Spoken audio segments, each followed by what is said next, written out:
This is not financial advice, not legal advice, for entertainment, educational purposes only, and anything I say is my opinion. Please don't make any financial decision based on anything I say in these videos. Listen, everyone's talking about the $62.5 million that Ken Griffin has been donating to PACs, political action committees, and the congressional funds. And they've been asking me my thoughts on it. And I'm going to tell you guys something. This is why Ken Griffin said that people with three-letter agencies, jackets, coming to his office does not scare him, okay? He is not afraid of the three-letter agencies. And the fact that he donated donated such a decisive word.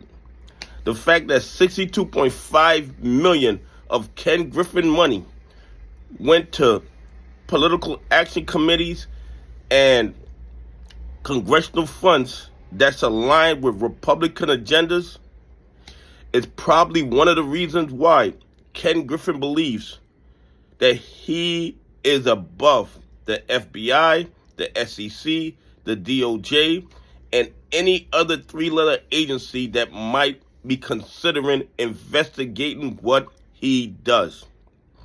It is absolutely crazy. And this reminds me of John Gotti, when he said he was untouchable. He was a Teflon Don. And Ken Griffin is giving me John Gotti vibes.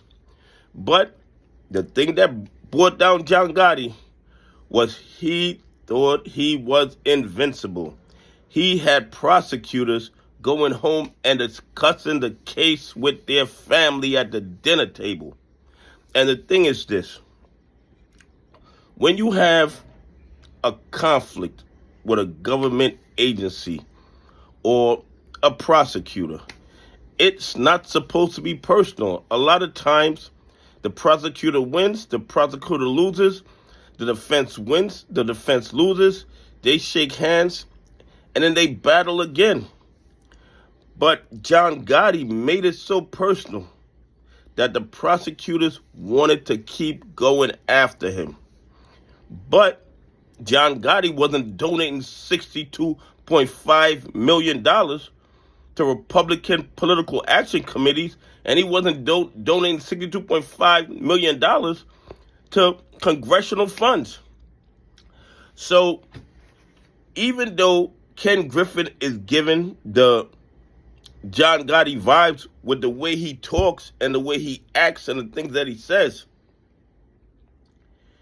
I believe, and this is just my opinion, that Ken Griffin thinks because he has donated so much money to the Republican Party, and I am not naive, I believe he donated probably just as much to Democratic causes, okay? Probably just as much to Democratic causes because he plays both sides of the aisle, okay? He plays both sides of the aisle. So everybody got paid by Ken Griffin.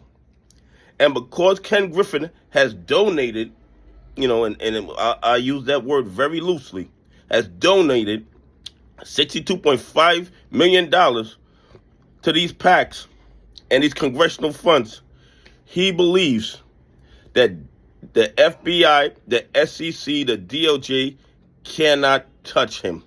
So when they start an investigation and he finds out about it, he makes a call and the investigations go away.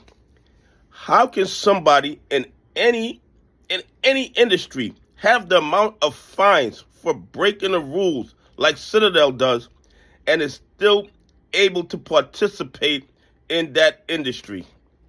It is absolutely crazy and unprecedented, okay? The things that go on in the financial markets is not allowed anywhere else on the planet.